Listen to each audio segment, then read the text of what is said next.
Em nome do Pai, e do Filho, e do Espírito Santo. Amém.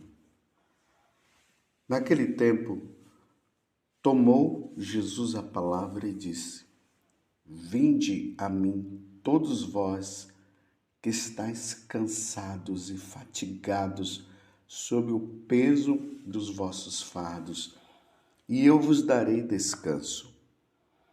Tomai sobre vós o meu jugo e aprendei de mim, porque sou manso e humilde de coração. E vós encontrareis descanso, pois o meu jugo é suave e o meu fardo é leve. Palavra da salvação. Glória a vós, Senhor. Meus irmãos e minhas irmãs, estamos no Evangelho de São Mateus, capítulo 11, do versículo 28 a 30. 3 versículos apenas, de uma profundidade muito grande. Jesus agora ele está fazendo um convite. Vinde a mim, todos vós que estáis cansados e fatigados, sob o peso dos vossos fardos, e eu vos darei descanso. Vinde a mim. Tomai sobre vós o meu jugo e aprendei de mim, porque sou manso e humilde de coração. Vejam só, o jugo era um aparelho, posso dizer assim, usado entre dois animais.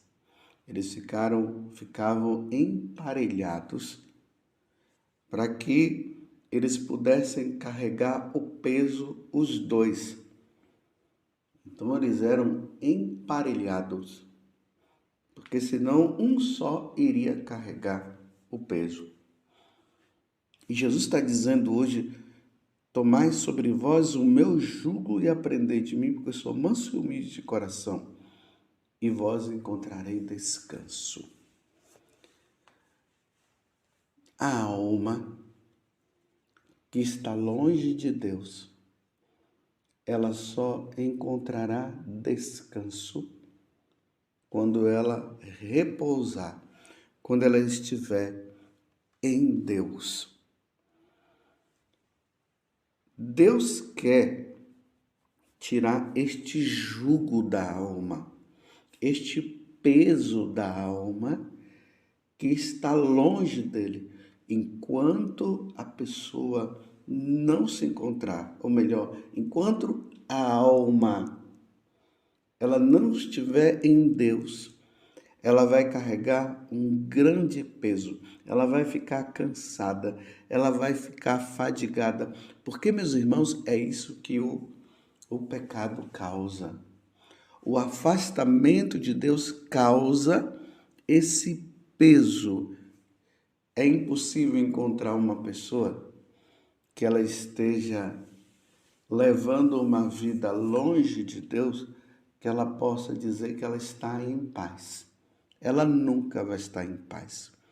Ela poderá disfarçar uma paz, ela terá uma falsa alegria, ela terá uma falsa felicidade, mas ela não terá a paz verdadeira. Por isso que Jesus hoje está fazendo esse convite: vinde a mim todos vós que estáis cansados e fatigados sob o peso dos vossos fardos, e eu vos darei descanso. As pessoas que se encontram na falsa religião, e aqui eu abro um parêntese dizendo assim: qualquer pessoa é livre para estar na religião dela. Ela pode estar lá, mas ela não deveria estar. Porque a pessoa ela só vai ser feliz quando ela encontrar a verdadeira religião. E a verdadeira religião, ela está na Igreja Católica. É na Igreja Católica que ela vai se encontrar com Deus único e verdadeiro. mas cada um é livre para ficar aonde quiser. Fecho o parêntese e agora eu volto para dizer o que Jesus está dizendo. Então, ele faz esse convite: vinde a mim, todos vós que estáis cansados e fatigados, sob o peso dos vossos fardos, e eu vos darei descanso. A pessoa só terá descanso quando ela se encontrar com nosso Senhor Jesus Cristo. É importante notar que Santo Agostinho, ele disse justamente isto. Santo Agostinho, ele não era um católico, ele não vivia como um católico. Ele estava fora da igreja. A mãe dele, Santa Mônica, rezou tantas e tantas vezes pela conversão de Santo Agostinho e nada de Santo Agostinho mudar de vida. Nós sabemos da história de Santa Mônica.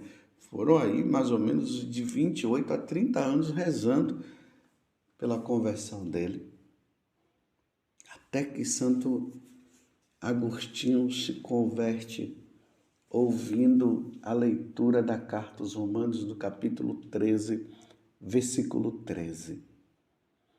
Que ali vai falar justamente a respeito do estado da alma em que se encontrava, no caso, Santo Agostinho.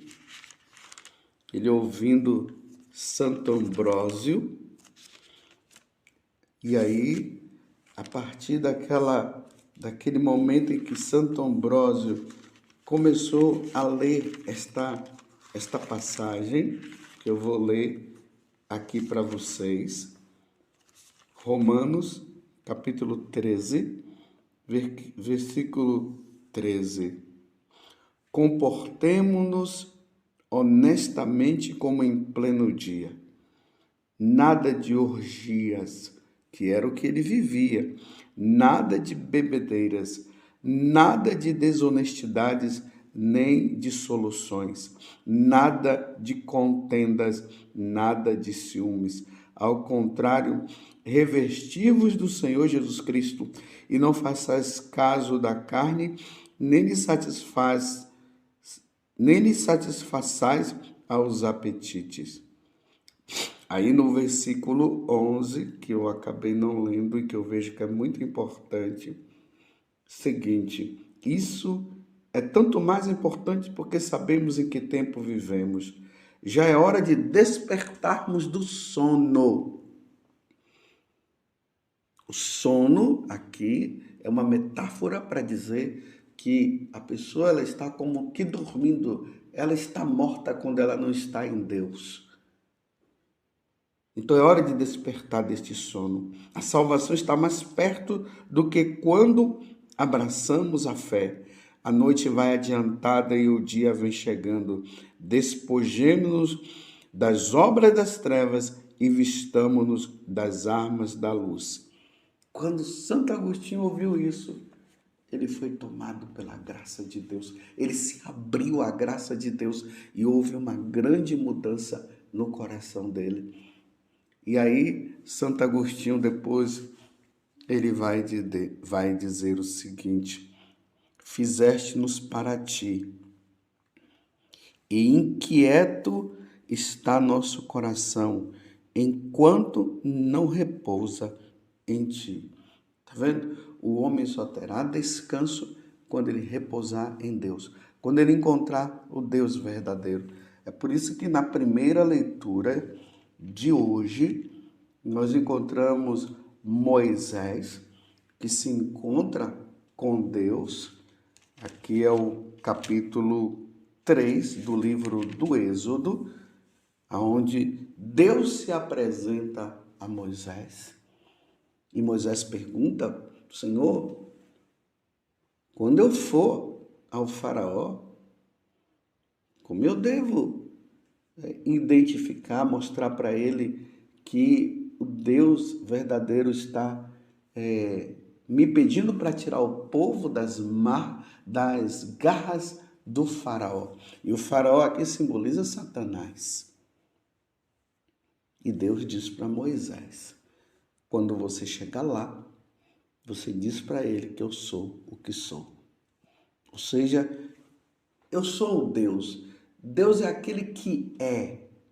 Fora dele não há ninguém mais. A partir de Deus, todas as coisas foram criadas. Então ele deveria se apresentar dizendo ao faraó, porque Moisés disse: qual é o seu nome? O que lhe devo responder? Deus disse-lhe: eu sou aquele que sou. É o Êxodo, capítulo 3, do versículo 13 até o 20.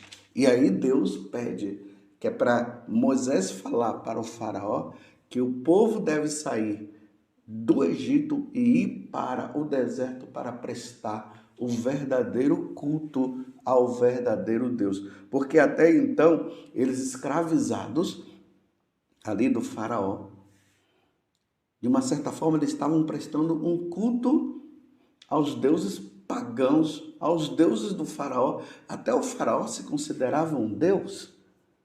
E todos os animais egípcios eram Deus. Então Deus agora tira eles de lá, mostrando para eles quem é o Deus a quem eles devem adorar e seguir e prestar o culto ao Deus verdadeiro, oferecer o verdadeiro culto ao único Deus, ao Deus de Abraão, de Isaac, de Jacó, e que para nós agora no cristianismo isso se vai dar com o sacrifício de Jesus na cruz.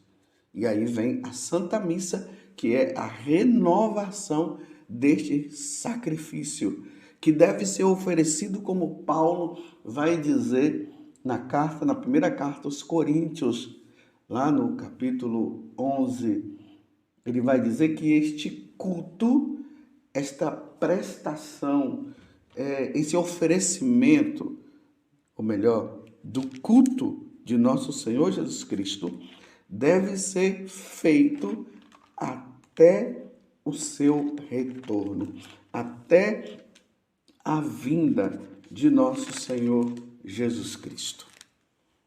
Vocês estão entendendo? O que significa vinde a mim? É a Jesus que nós devemos ir.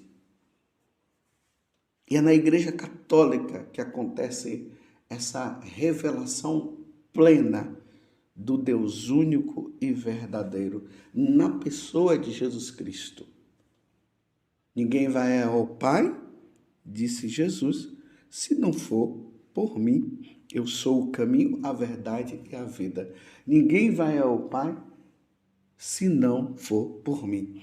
E aí, São Paulo também, na carta aos Coríntios, ali no capítulo 9, ele diz assim: anunciar o evangelho não é glória para mim, é uma obrigação que se me impõe. Ai de mim se eu não anunciar o evangelho. Ai de mim se eu não enviar, se eu não anunciar o evangelho. São Paulo está colocando a situação que ele está de dizer que se ele não pregar o evangelho, se ele não anunciar o evangelho, que Jesus pediu que ele fizesse isso, e nós vemos lá nos Atos dos Apóstolos, no capítulo 9, quando acontece a conversão de São Paulo, e Jesus envia São Paulo para pregar o evangelho aos gentios, e depois ele vai compreender aos gentios quem? Os pagãos. Então agora ele diz: ai de mim se eu não pregar o evangelho.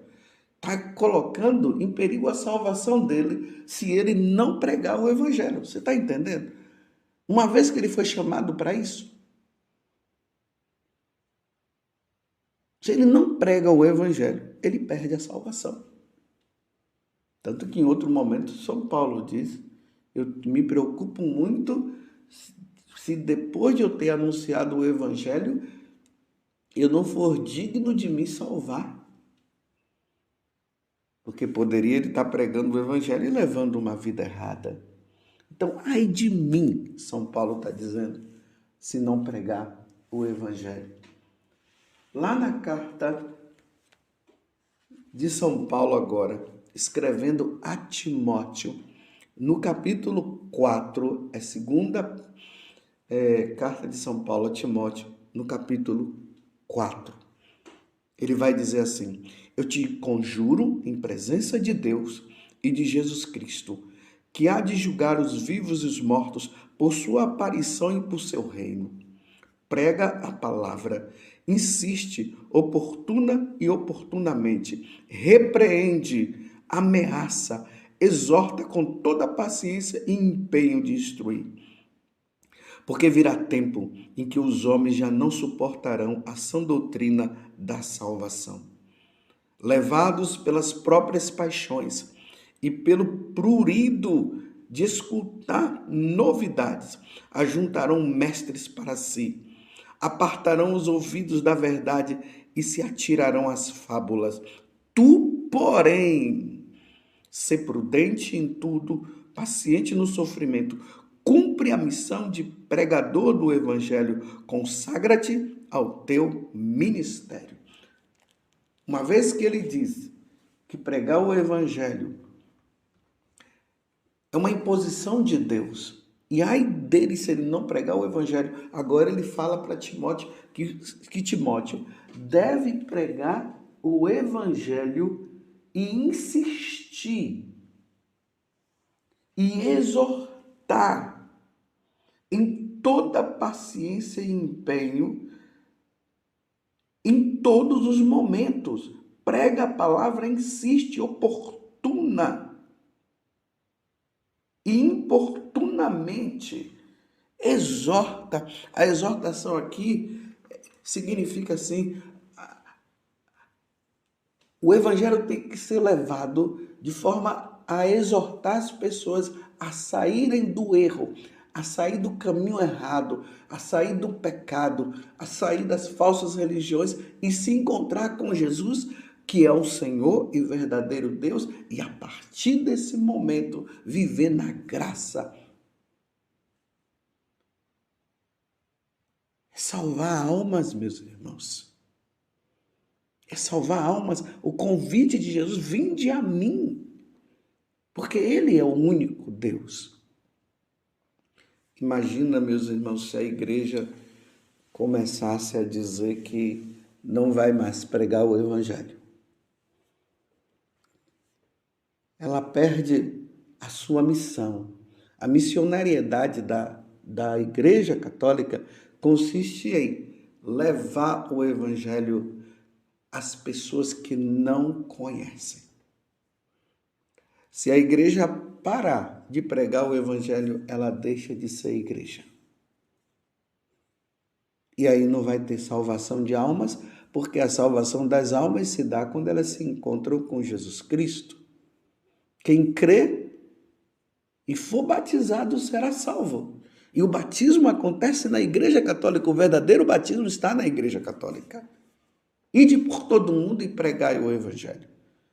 Imagina, eu repito mais uma vez, se a igreja começa a dizer assim que a finalidade dela não é pregar o evangelho, se a finalidade da igreja não é pregar o evangelho, qual é a finalidade da igreja então?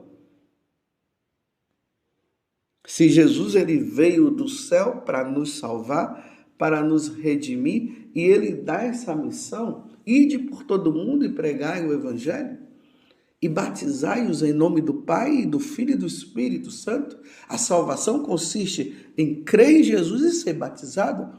E depois ele vai dizer: quem crê e for batizado será salvo. Quem não crê já está condenado.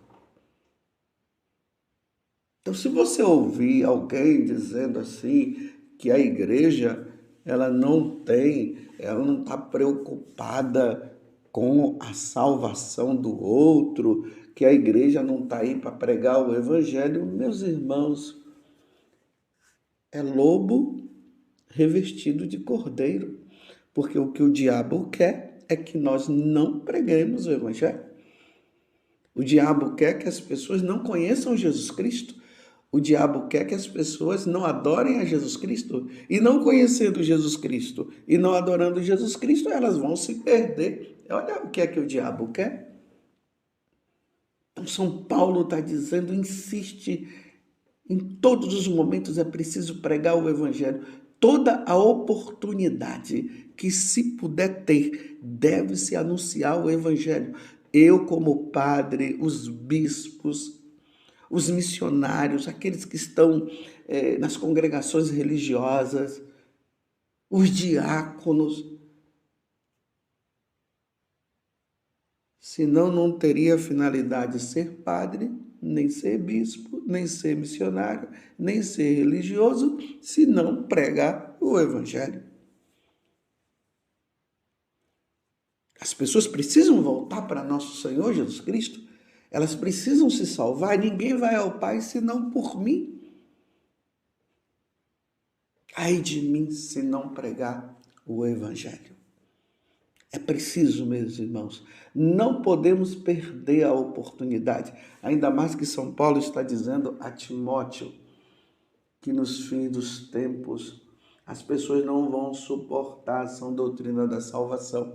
E é preciso que, neste tempo que nós estamos vivendo, onde as pessoas realmente não estão suportando essa doutrina, agora tem que ser pregado, tem que ser anunciado, para que as almas se salvem. O Pai me enviou para que ninguém se perca, disse nosso Senhor Jesus Cristo. Vinde a mim, porque sem Jesus ninguém se salva. Louvado seja nosso Senhor Jesus Cristo, para sempre seja louvado, e a sua mãe, Maria Santíssima.